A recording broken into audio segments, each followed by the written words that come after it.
Joseph here with another video, and I'm excited to make this video today because for one reason is I have a brand new iPhone 15, and so hopefully the quality of my videos will improve with the camera on this phone, and so we'll see how that goes. But what I'm going to talk about today is a group of albums that are very special to me, and the fact is they're not extremely valuable albums in as far as being collectible, but they're still very important albums because they were my gateway into many of the classic jazz albums that, of course, we as collectors and jazz fans appreciate even today. And what I'm talking about is Twofers. Twofers, or double albums that came out in the 1970s primarily. And these were re-releases of some classic jazz sides, most of the time, once in a while, some unreleased sides also. But let me just jump right in and show you a couple of them that I've had in my collection. First of all is Bill Evans. This is the Bill Evans, the Village Vanguard sessions on Milestones instead of course, it was originally released on Riverside. And these are, like I say, double albums.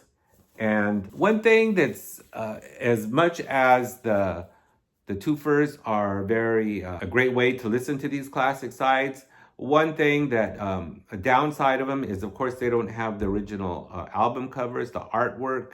And also in this particular case, the song selections are not in the same order as the two albums that are on here. Of course, this is Sunday at the Village Vanguard and Waltz for Debbie. So it's a different order of the material, but it's really, as far as audio-wise, it's outstanding. I don't know if they were made from the original masters, but I don't think they're even in stereo. I believe they're in mono. But when I first was getting into Bill Evans in the 1970s, this was one of the ways that I primarily heard these great sessions, the Sunday Vanguard sessions. Also, as I was getting into Bill Evans in the 70s, this is called Piece, Piece, and Other Pieces.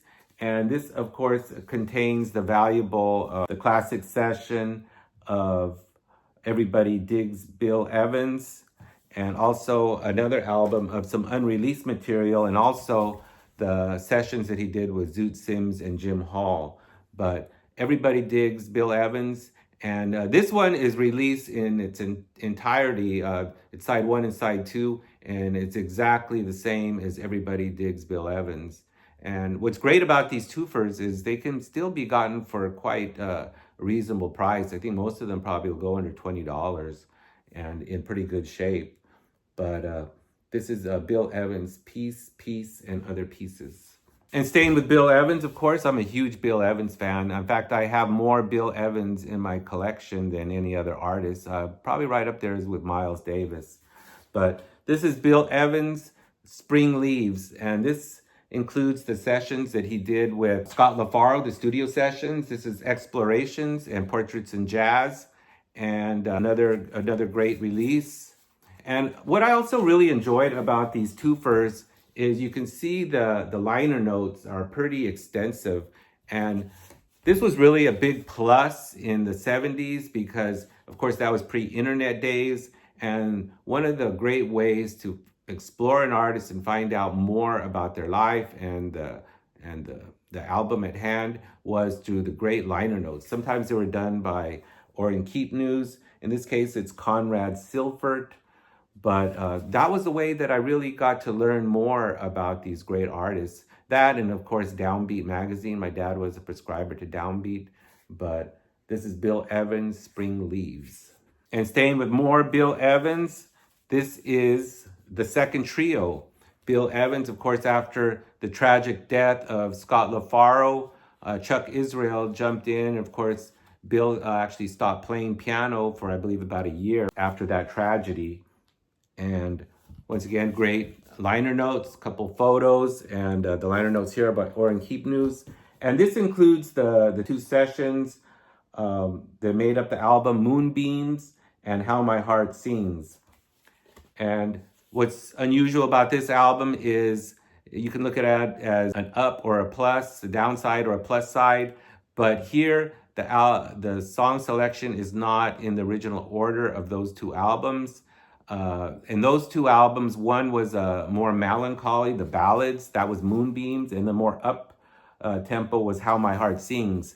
But here, I believe they're released in the order that they were recorded. So you have some ballads mixed with some more upbeat songs. So it actually makes for a different kind of experience, listening experience, than perhaps hearing those albums, Moonbeams and How My Heart Sings. Although, to be truthful, I am looking forward to finding copies of those great albums. And going back to the Village Vanguard sessions and Waltz for Debbie, I do have those craft releases. So, I mean, that's, of course, a really good way to hear that classic material exactly as it was originally presented. Next up, we have another Bill Evans, California Here I Come. This is on the Verve label, and they started getting into the Twofers also in the 70s.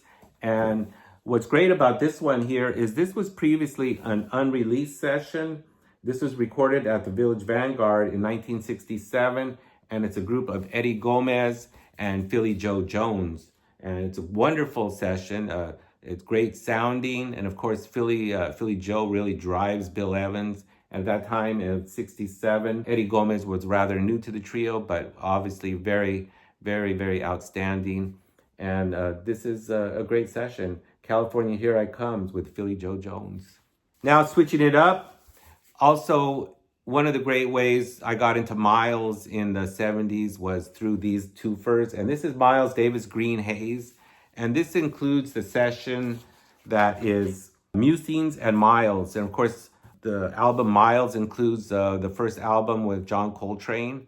And this is also another great twofer, liner notes by Peter Keepnews, and great sounding album, Miles Green Haze.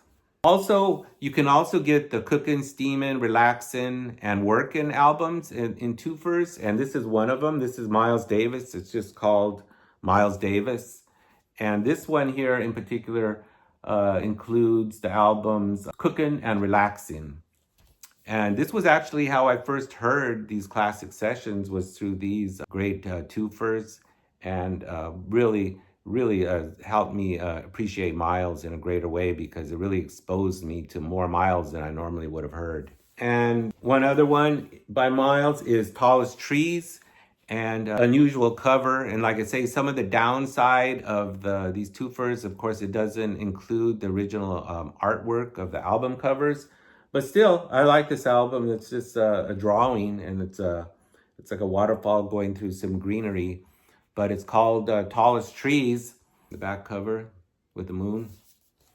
And this includes the sessions with Thelonious Monk and Milt Jackson. I believe that was called the Jazz. Miles Davis and the Modern Jazz Giants, Bags Groove, and Blue Haze includes different cuts from this albums. And what's maybe unfortunate about this one here, it's kind of a hodgepodge of different sessions, but this is how I first heard those great sessions with Thelonious Monk, where I think it was recorded on Christmas Eve of, I think it was 1954, and Monk stops playing in the middle of his solo, like really giving it a lot of space, and then Miles all of a sudden starts playing like, was Monk done or not? And so it's a great story. And it's a great session. I really love the way Milt Jackson, he plays some swinging solos here. And I love Miles' tone and his approach. And this is Miles Davis, Tallest Trees. And last but not least, switching it up, Dizzy Gillespie, In the Beginning. And this is how I first heard some of those great tracks with Bird and Diz. And this includes many of those classic bebop tunes, Blue and Boogie, Groovin' High, Dizzy Atmosphere, All Things You Are, Salt Peanuts. And one of my favorites here is Lover Man with Dizzy, and a beautiful, beautiful vocal by Sarah Vaughan, a very young Sarah Vaughan. And on the third and fourth side, it's got a great big band, Dizzy's short-lived big band.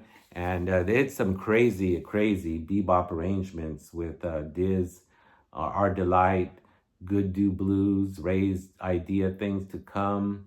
Some of those funny bebop tunes with funny lyrics. He beeped when he should have bopped.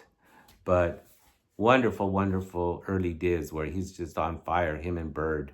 Well, that was a look at some of my twofers from the 70s.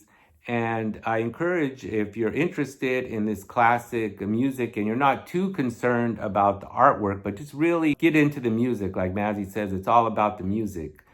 But it's a wonderful way to get in these classic sides at a very reasonable price. So that'll be it for now. Joseph out. Talk to you next time.